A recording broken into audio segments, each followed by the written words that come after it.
This is the last show that I taped from London, although I should explain to you that Monday's show will also be coming from London because I have taped a special show the other day with 6 British school children.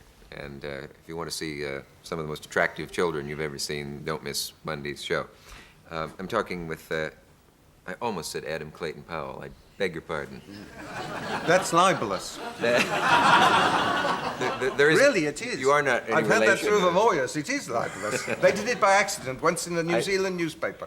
I have had him on as a guest, and I must have just made the jump. I also have not had him on as a guest. By this I mean that he one night did not show up either on my show or anywhere else for about 2 weeks. So it's a little risky to have Mr. Powell, as a guest. Thank you for being Call punctual. me Enoch. Call you Enoch. All right. Enoch, it's not easy. It doesn't, That's all right. Everybody does it. It doesn't come easy.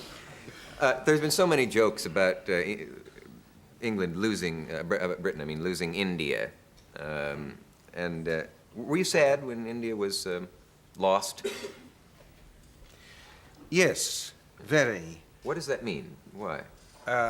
Because it had seemed to me that India was a sort of joint entity with Britain. You see, what people talk about as the British Empire was really the Indo-British Empire. India was the center of it. And so much of British policy and British defense depended upon this link with India and the maintenance of that link with India. Indeed, even Australia and New Zealand and the Far East, they were to Britain the things the other side of India. And it was from India that both the Middle East and the Far East were seen. And it's difficult nowadays, but important, to recover what was the central significance of India to whole generations of Englishmen. Now, it happened in my generation that we had to unlearn.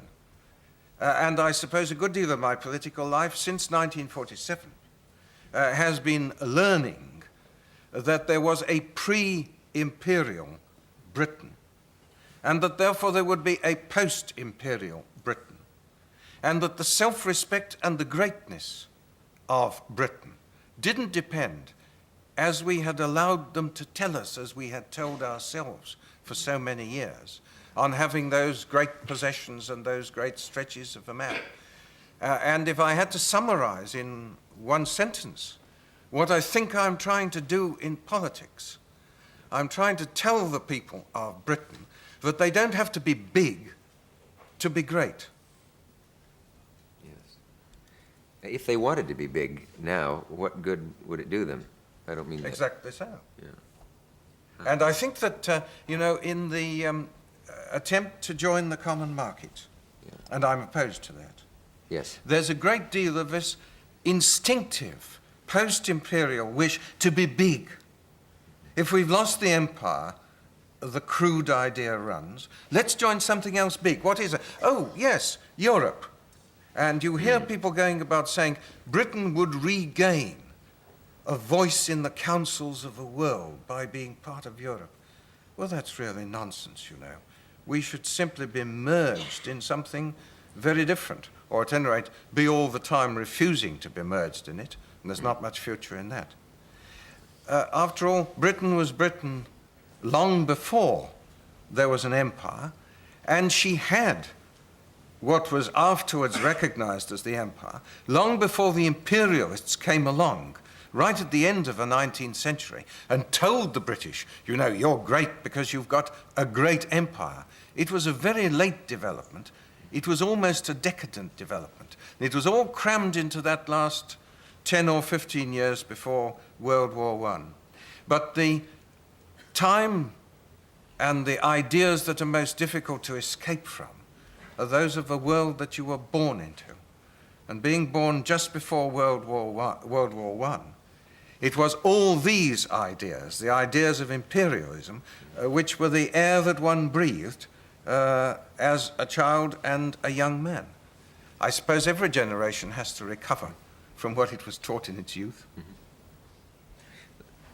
There's one thing I find rather surprising about the way in which you describe the imperial experience is that it is entirely described from our point of view, as if, in fact, India was a very large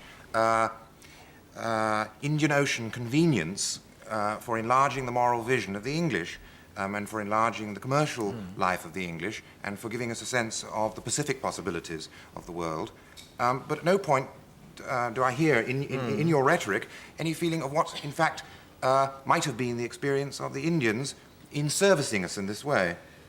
No, if I've given that impression, then I've given one which is very incomplete.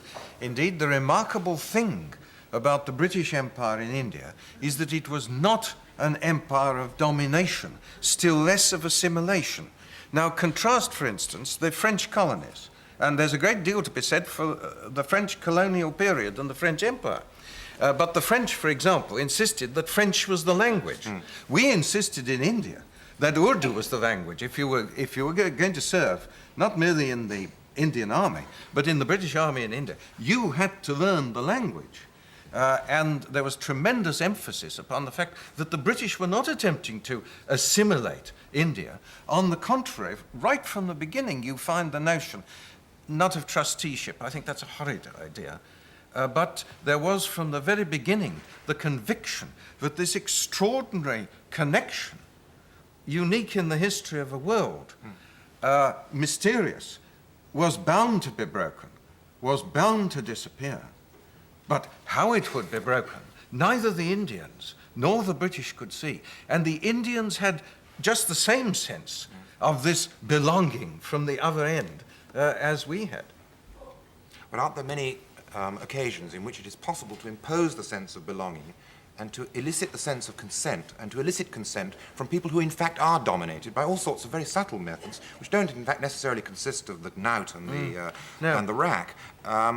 And it's possible to elicit even, in fact, opinions of love. Yes, I'm sure that's so.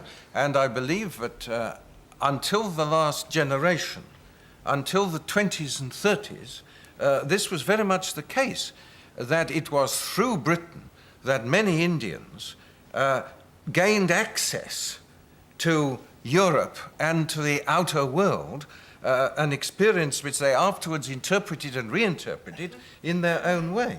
So that both sides were often mistaken and unconsciously were playing a different part from that which they thought they were.